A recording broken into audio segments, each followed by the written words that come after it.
또한 순종이 제사보다 낫다라는 말씀을 여러분과 함께 나누도록 하겠습니다. 참 좋은 날 오늘도 은혜 받으시기를 바라고, 또한 하나님의 말씀을 나누면서 서로 함께 읽어가도록 하겠습니다.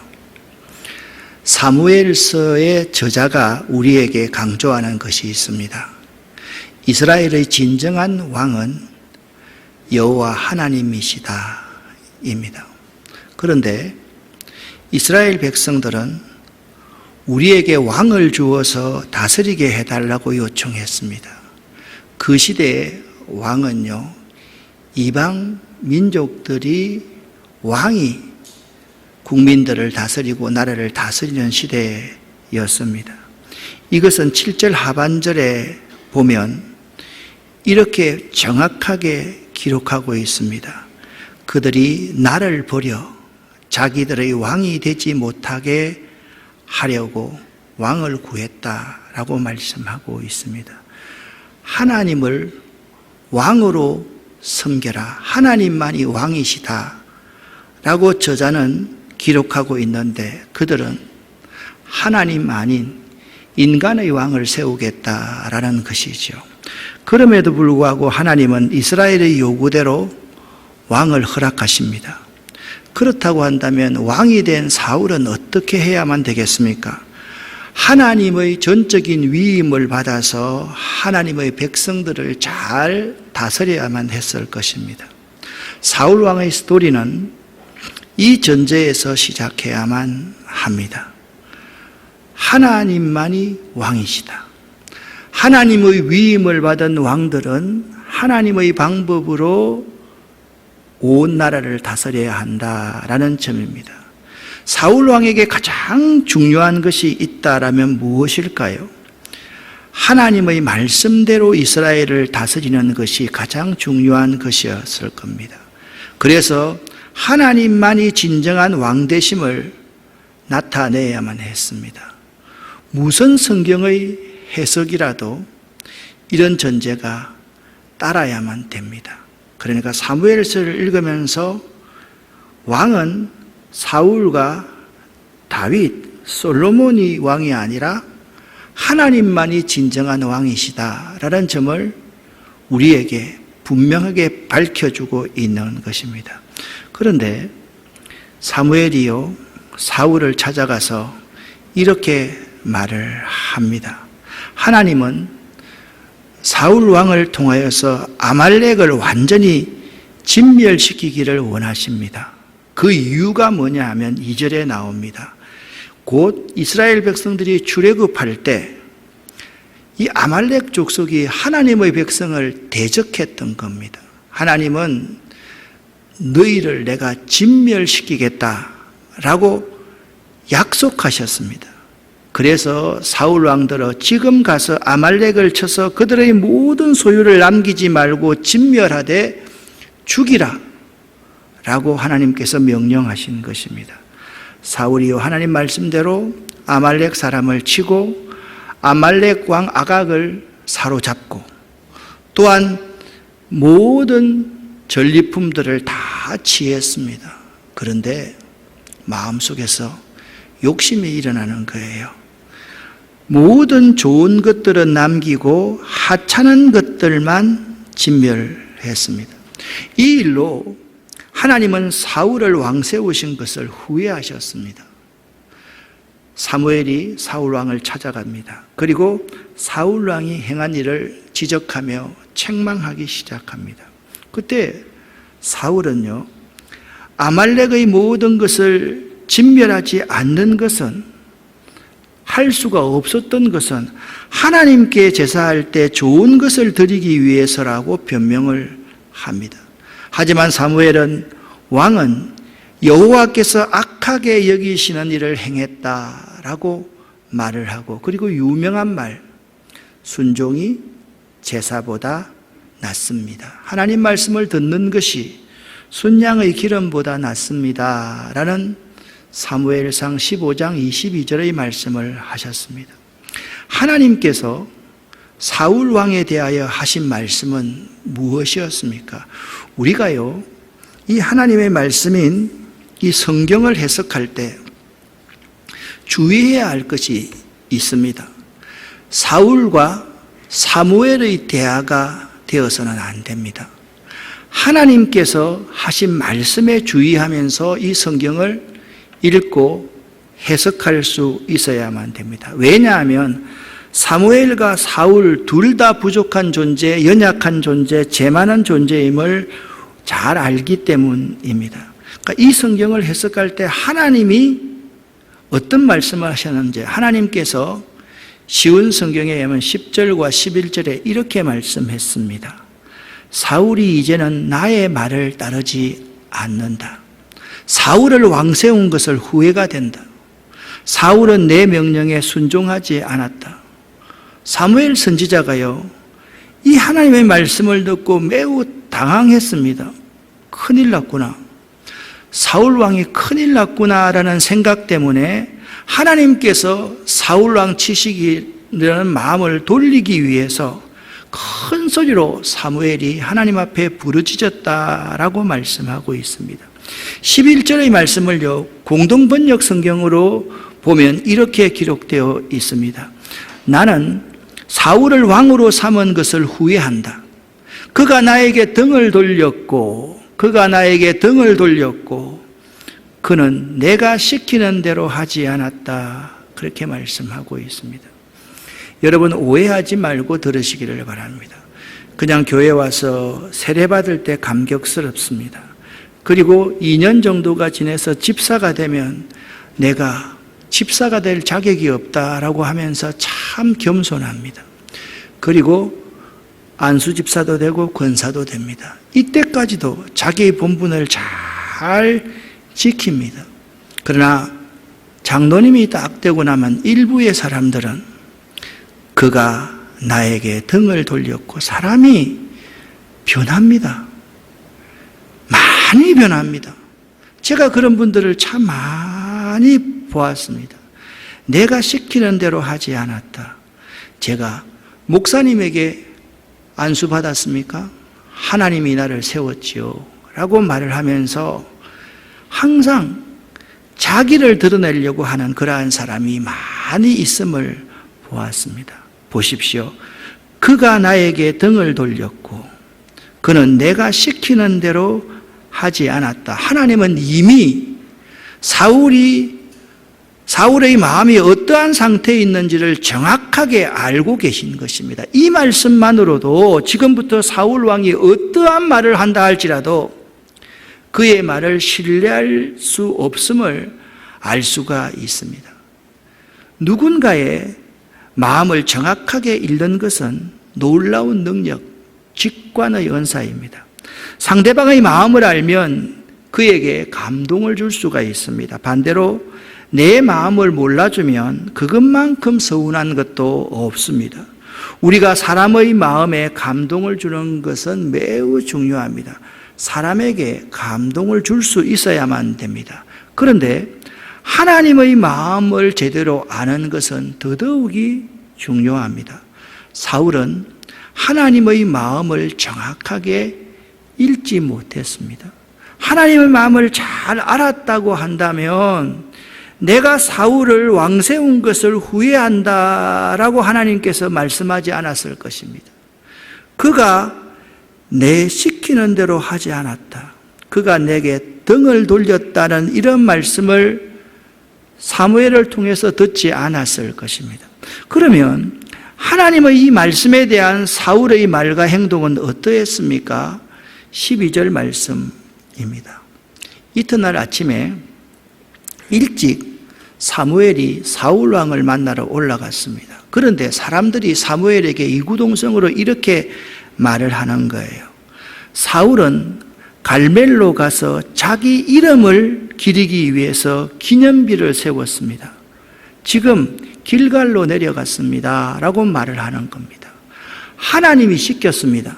하나님이 가서 아말렉 사람의 모든 것을 다 진멸하라, 다 죽이라고 하나님이 시켰는데 자기가 그 전쟁의 주인공인 것처럼 자기 이름을 기리기 위해서 기념비를 세운 사람이 사울 왕이었던 것입니다. 사울 왕은 오는 길에 갈멜에다 자기의 성전비를 세워놓고 그곳을 떠나 길갈로 내려갔던 것입니다. 이 책은요, 위치만니가 지은 자아가 죽을 때라는 책입니다. 이 자아가 죽을 때의 책을 제가 잠깐 요약을 해 드리겠습니다. 제가 읽겠습니다. 눈으로 들어주시기를 바랍니다. 하나님을 위하여 일할 수 있는 사람은 그의 속사람이 흘러나올 수 있는 사람이어야 한다는 것을 우리는 알아야 하겠습니다. 우리의 겉사람이 깨어짐으로 말미암아 속사람을 푸는 방법을 배우지 못하면 우리는 하나님을 섬길 수가 없는 것입니다. 우리가 하는 일에 열매를 맺느냐 못 맺느냐 하는 문제는 우리의 겉사람이, 우리의 자아가 주님으로 말미암아 깨뜨려져서 우리의 속사람이 흘러나올 수 있느냐에 달려 있습니다. 주님은 우리의 속사람이 흘러나올 통로를 가지시기 위하여 우리의 겉사람을 깨뜨리기를 원하십니다. 그러므로 문제는 그 속에 생명이 있느냐 없느냐가 아니라 바깥 껍질이 깨어져 열리느냐 않느냐가 문제되는 것입니다. 속사람이 흘러나오게 하기 위하여 겉사람이 깨어지지 않고 그대로 있으면 속사람은 결코 흘러나올 수가 없습니다. 많은 사람들이 아직도 옥합의 가치가, 병의 가치가 그 속에 담긴 향유의 가치보다 크다고 생각하여 옥합을 소중히 간수하고 있다는 사실입니다. 이것이 문제입니다 라고 위치만니는 말하고 있습니다. 옥합이 깨어지지 않으면 향유는 흘러나올 수가 없지 않습니까? 나의 이 자아가 깨어지지 않으면 내 속에 거하는 하나님의 영이 활동치를 못합니다. 사울 왕에게도 하나님의 영이 있고 다윗에게도 하나님의 영이 있습니다. 베드로에게도 하나님의 영이 있고 하나님을 배신한 가룟 유다에게도 하나님의 영이 있습니다. 그 두 사람들의 차이는 무엇인지 아십니까? 자아가 깨어지지 않으니까 속에 있는 그 속에 거하시는 하나님의 영이 활동치 못하는 것입니다. 사울 속에 하나님의 영이 없는 게 아닙니다. 그의 자아가 살아있는 게 문제입니다. 우리도 마찬가지입니다. 우리 속에 하나님의 영이 없는 사람은 한 사람도 없습니다. 문제는 내 자아가 깨어지지 않고 내가 마치 옥합병처럼 이 나를 너무 소중히 여겨서 나를 깨뜨리지 못하기 때문에 내 속에 있는 향유가 주님의 머리에 부어지지 않고 이웃에게 부어지지 않는 것입니다. 여러분은 어떻습니까? 혹시나 사울처럼 인생의 승리의 기념비를 내 이름을 높이기 위해 세우고 있지는 않습니까? 한번 이 시간 생각해 볼 수 있기를 바랍니다. 그 후에 사무엘이 또 사울 왕에게 갔습니다. 그때 사울이 말했습니다. 누가 물어봤습니까? 그냥 사무엘이 사울 왕에게 갔을 뿐입니다. 그런데 사울이 좀 오바를 합니다. 여호와께서 당신에게 복을 주시기를 빕니다. 나는 여호와의 명령에 순종했습니다. 나는 여호와의 명령에 순종했습니다. 지적하지 않았습니다. 그냥 가기만 했습니다. 그런데 나는 여호와의 명령에 순종했다라고 그 스스로가 지금 먼저 말하고 있는 것입니다. 여호와의 명령이 무엇입니까? 아멜렉에 속한 모든 것을 진멸하라는 것이었습니다. 그러나 사울은 이 같은 여호와의 명령을 제대로 이행치 않았으면서 좋은 것들은 남기고 좋지 않는 것들만 진멸하였으면서 명령을 온전히 이행한 듯 묻지도 않았는데 이렇게 말을 하고 있다는 것은 스스로가 느끼는 죄의식의 소산이요 외식의 일종이었던 것입니다. 이 말을 듣고 사무엘 선지자가 그러면 내 귀에 들리는 저 양의 소리와 소의 소리는 무엇입니까, 왕이여? 사울이 대답합니다. 군인들이 말이요, 아말렉 사람들에게 빼앗은 것입니다. 당신의 하나님 여호와께 제물로 바치기 위해 제일 좋은 양과 소들을 남겨둔 것입니다. 하지만 다른 동물들은 다 죽여 없앴습니다. 여러분, 이 말씀을 읽으면서 여러분과 저의 이야기를 하고 있다라고 생각되지 않습니까? 그렇습니다. 갑자기 이렇게 말합니다. 당신의 하나님 여호와를 위해. 나의 하나님 여호와는 어디 갔습니까? 당신의 하나님 여호와를 위해서 이 좋은 것들을 남겨두었습니다 라고 이야기하고 있는 것입니다. 여기서 13절의 나는과 15절의 군인들, 이 무리가 너무나도 대조가 되고 있습니다. 자신을 내세워서 자기 공로를 주장하다가 이제는 상황이 불리해지자 재빨리 무리, 군인이라는 단어를 사용하여서 그 위기에서 벗어나려고 하는 사울스러운 전규택 목사와 같은 모습이 여기 그대로 적나라하게 들어있는 것입니다. 아니, 이전에 나를 위해서 성리의 기념비를 세울 때는 언제이고 지금은 무리들이 나에게 주니까 하나님께 예배하려고 어쩔 수 없이 그랬습니다 라고 말하고 있는 것입니다. 마치 아담이 하나님이 나에게 짝으로 주신 이 하와 때문에 내가 그걸 먹을 수밖에 없었습니다 하고 똑같은 말 아닙니까? 이런 모습이 죄인인 우리 인간들의 모습입니다. 항상 교만해서 나를 드러낼 때는 나를 최고로 여기다가 나에게 무슨 잘못이 있다라고 느껴지실 때는 내가 잘못한 게 하나도 없는 거예요. 그들 때문에, 그들이 준 것 때문에 내가 이랬습니다 라고 말을 하고 있는 전규택스러운 모습, 사울왕스러운 모습이 오늘 본문에 나와 있습니다. 여러분과 제가 이런 전제를 가지고 성경을 계속해서 한번 읽어 나가 보도록 하겠습니다. 눈으로 읽어 주시기를 바랍니다. 사무엘이 말했습니다. 그만두시오. 어젯밤에 여호와께서 나에게 하신 말씀을 들으시오. 말씀해 보시오. 옛날 당신은 스스로 작은 사람이라고 여기면서 겸손해하지 않았습니까? 그때 여호와께서 당신에게 기름을 부어 이스라엘 왕으로 세우지 않았습니까? 그리고 여호와께서는 가서 저 나쁜 백성 아말렉 사람들을 멸망시켜라, 그들과 전쟁을 하여 한 사람도 빠짐없이 다 죽여라 하고 당신에게 이 일을 맡기시지 않았습니까? 그런데 왜 당신은 여호와의 명령에 순종하지 않았소? 왜 당신은 제일 좋은 것들을 없애지 않았소? 왜 당신은 여호와께서 악하다고 말씀하신 일을 하였소? 사울이 대답합니다. 하지만 나는 여호와께 순종하였소. 나는 여호와께서 하라고 하신 일을 하였소. 나는 아말렉 사람들을 다 죽였소. 그리고 그들의 왕 아각도 사로잡아 왔소.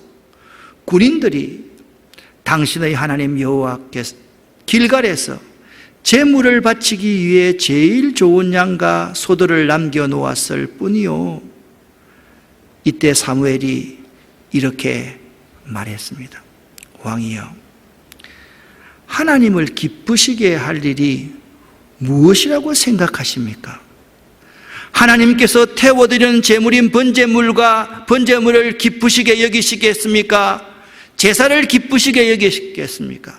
아니면 하나님의 명령에, 말씀에 순종하는 것을 기쁘시게 여기시겠습니까? 하나님께 순종하는 것이 제사보다 더 낫지 않겠습니까? 하나님의 말씀을 듣는 것이 순양의 기름을 바치는 것보다 낫지 않겠습니까? 순종하지 않는 것은 점쟁이의 속임수만큼 나쁘고 교만한 고집은 우상을 섬기는 만큼 나쁘지 않습니까? 당신은 여호와의 명령을 듣지 않았어. 그러므로 이제 여호와께서 당신을 버려 왕이 되지 못하게 하실 것이요. 그러자 사울이 사무엘에게 내가 죄를 지었소. 내가 여호와의 명령에 순종하지 않았소. 내가 당신이 한 말을 따르지 않았소. 나는 백성이 두려워서 백성이 하자란 대로 하였소. 이렇게 또 변명을 하고 있습니다. 제발 내 죄를 용서해 주시오. 나와 함께 가서 내가 여호와께 예배드리게 해 주시오. 그러나 사무엘이 사울에게 말했습니다.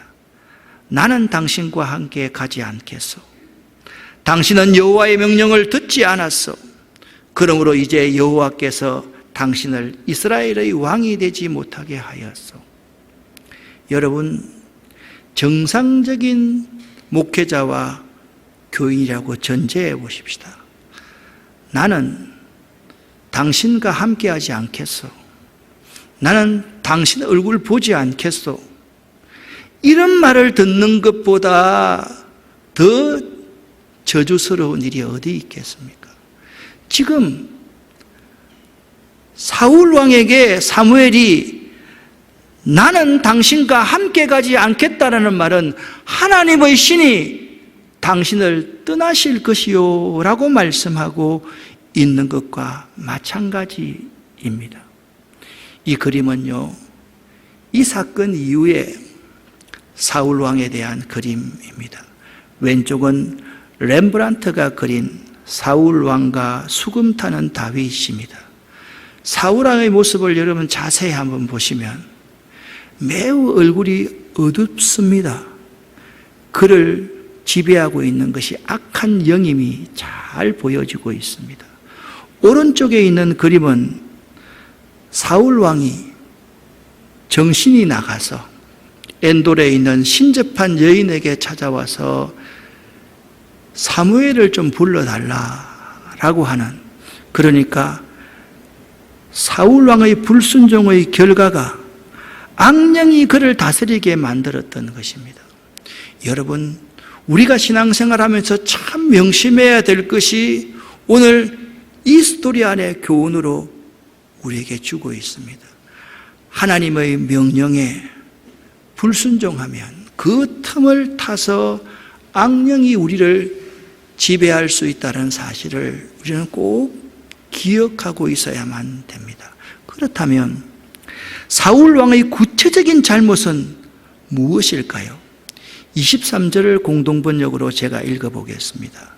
그분을 거역하는 것은 점쟁이 노릇만큼이나 죄가 되고 그분께 대드는 것은 우상을 위하는 것만큼이나 죄가 되어 그분을 거역하는 것도 죄이고 그분께 대드는 것도 죄이고 당신이 여호와의 명령을 듣지 않는 것도 죄이다 라고 말씀하고 있습니다. 먼저 사울은 하나님께 순종하지 않았습니다. 하나님을 거역했습니다. 하나님을 거역하는 사울왕의 그 행위가 점쟁이의 속임수하는 것처럼 죄가 된다라고 말씀하고 있습니다. 하나님은 이미 그를 다 꿰뚫어보고 있는데 그는 하나님 앞에서 점쟁이 노릇을 하고 있었던 것입니다. 또한 사울왕의 두 번째 죄는 교만한 고집입니다. 하나님께 대드는 것입니다. 하나님의 힘보다 자기의 군사가 더 강하다고 생각하는 것이 하나님께 대드는 것 아니겠습니까? 그것은 하나님보다 자기의 군사를 더 의지하는 우상을 섬기는 것만큼 나쁜 죄라고 그렇게 말하고 있는 것입니다. 세 번째, 가장 중요한 한 가지는 여호와의 명령을 지키지 않는 것, 여호와의 명령을 들으려고 하지 않는 것. 여러분 기억하십시오. 부분적인 순종은 거역입니다. 사울왕이 13절에 뭐라고 말했습니까? 나는 여호와의 명령에 순종하였습니다 라고 말했지 않습니까? 사울왕은 여호와의 명령에 온전히 순종하지 않았습니다. 그래서 사울왕은 거역자인 것입니다. 지금 우리들의 신앙생활도 이 세 가지가 그대로 드러나고 있음을 아십니까, 여러분? 우리가 하나님께 불순종하는 거예요. 하나님을 거역하는 거예요. 하나님 말씀을 들으려고 하지 않는 거예요. 하나님께 대드는 거예요. 항상 나 자신 위주로만 생각하고 판단하여서 부분적으로만 순종하는 거예요. 내가 좋다고 생각하는 그 좋은 짐승들은 남겨두고 내가 하찮다고 생각하는 그 짐승들만 다 죽이는 것이 여러분과 저의 모습인 거예요. 목사님, 가족 모임이에요. 어쩔 수 없잖아요. 오랜만에 우리가 여행 가잖아요. 어쩔 수 없잖아요. 목사님, 먹고 살아야 되잖아요. 하늘에서 돈이 떨어집니까? 어쩔 수 없잖아요. 우리는요, 부분적으로 나 위주로 하나님을 믿는 경우가 참으로 많이 있습니다. 사무엘이 이렇게 말을 합니다. 순종하는 것이 예배를 드리는 것보다 낫다는 거 모르시오? 하나님 말씀을 잘 듣고 하나님 마음을 헤아리는 것이 헌금을 많이 드리는 것보다 낫다는 거 모르시오? 우리에게 이렇게 말씀하고 있는 것입니다. 사랑하는 성도 여러분, 하나님 앞에서의 순종이란 무엇일까요? 무엇이 순종이겠습니까?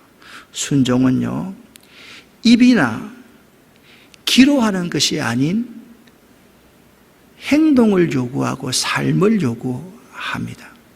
순종에 따라 내 생각과 마음도 변하고요, 그에 따라 우리의 행동도 변합니다. 그러니까 순종하기로 마음에 작정하면 내 생각이 변하는 거예요. 내 생각이 변하면 그에 따라서 순종하는 삶을 살 수밖에 없는 거예요. 그런데 처음부터 순종하기로 작정하지 않는 거예요.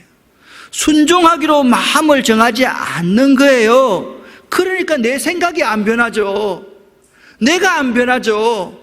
그러니까 내 속에 하나님께서 하나님의 영을 주셨고 우리에게 값진 향유를 주셨는데 나의 그 향유, 병, 옥합을 결코 이것을 기에서 깨뜨리지 않고만 평생 살아가는 거예요. 언제 향유의 향을 주님께 드릴 수가 있겠습니까, 여러분? 또한 순종은요, 인간에게 감동을 주는 것이 아닙니다. 하나님 앞에서 하나님이 인정하신 순종이어야지 진짜 순종입니다. 하나님이 인정하지 않는 순종은 전부 거짓이고 윗선이고 자기 만족입니다. 우리는 혹시나 순종한다고 생각하면서 하나님이 인정하지 않는, 사람에게 인정받는 거짓, 윗선, 자기 만족이 순종이라고 생각하고 있지 않나 생각해 보시기를 바랍니다. 하나님의 명령을 바로 알아듣는 것, 하나님의 마음을 바로 아는 것이 순종입니다. 순종은 하나님 앞에서 나의 생각을 내려놓는 것입니다. 나의 자아를 깨트려 버리는 것입니다. 내 편견과 내 경험과 내 지식을 내려놓는 것, 그것이 하나님 앞에 순종인 것입니다. 그러므로 100%가 아닌 순종은 불순종입니다. 거역입니다. 99가지 순종한다고 생각할지 모르겠지만 사울왕처럼 갔습니다. 전투했습니다. 죽였습니다. 아가왕도 잡아왔습니다. 전리품도 얻어왔습니다. 이것을 순종이라고 생각하면 안 됩니다. 모두 진멸하라, 모두 죽여라. 내 생각과 맞지 않다 하더라도, 내가 불쌍히 여기는 마음이 있다라도 하나님의 명령이면 하나님의 명령에 따르는 것이 순종임을 명심할 수 있기를 예수 이름으로 간절히 축원합니다. 사랑하는 성도 여러분, 우리는 순종에 대한 잘못된 편견을 가지고 있습니다. 이런 편견을 가지고 있습니다. 순종적인 사람은 위험한 사람이다?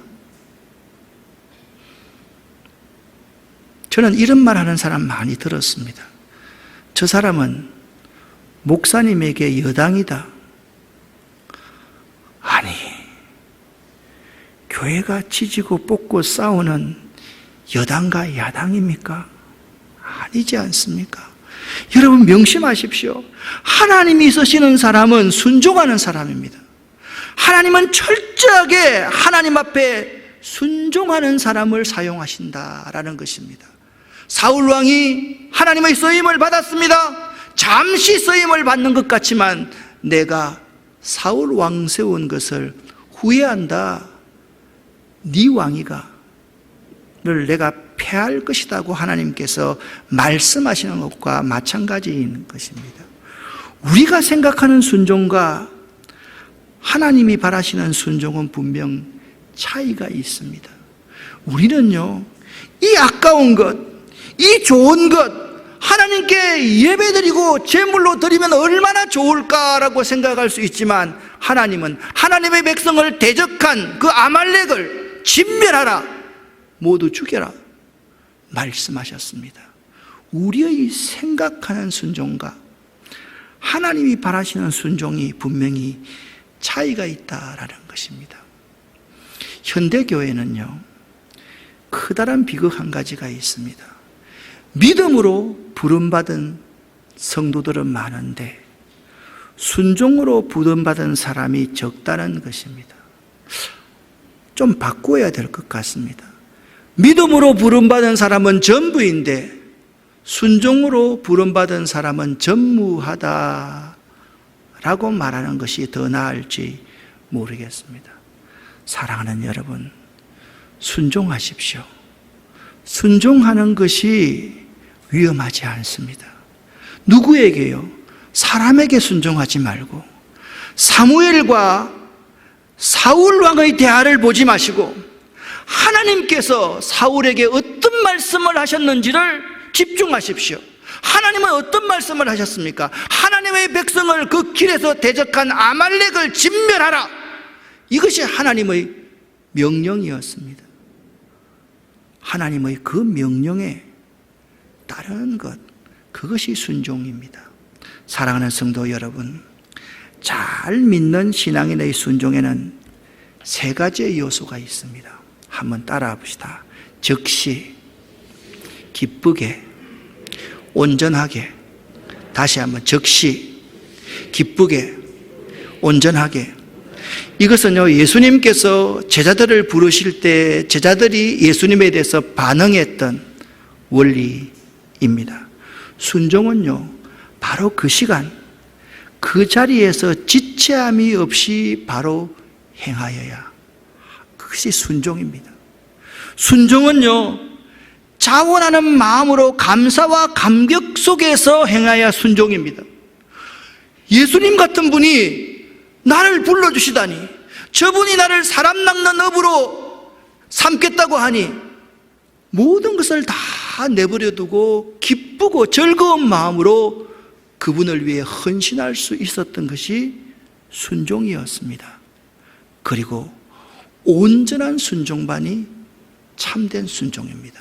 사랑하는 아름다운 교회 성도 여러분, 순종하는 여러분 되시기를 예수 이름으로 간절히 축원합니다.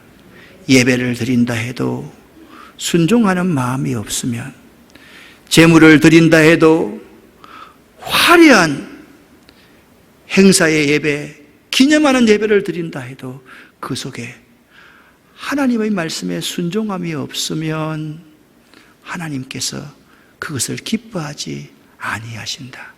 즉시 기쁘게 온전히 순종할 수 있는 여러분 되시기를 예수 이름으로 간절히 축원합니다. 기도하겠습니다. 살아계신 하나님 아버지요, 사울 왕처럼 나를 드러내고 사울 왕처럼 내가 편리하게 부분적으로 순종하는 거역자 되지 않기를 바랍니다. 우리가 많은 부분에 있어서 하나님 앞에 불순종하는 자, 하나님을 거역한 자, 하나님을 버린 자로 살아왔음을 고백합니다. 순종이 예배보다 낫고 하나님 말씀을 잘 듣는 것이 천천만만의 예물을 드리는 것보다 훨씬 나음을 고백하는 저희 삶 될 수 있도록 도와주시옵소서. 예수 그리스도 이름으로 축복하옵고 간절히 기도 올립니다. 아멘.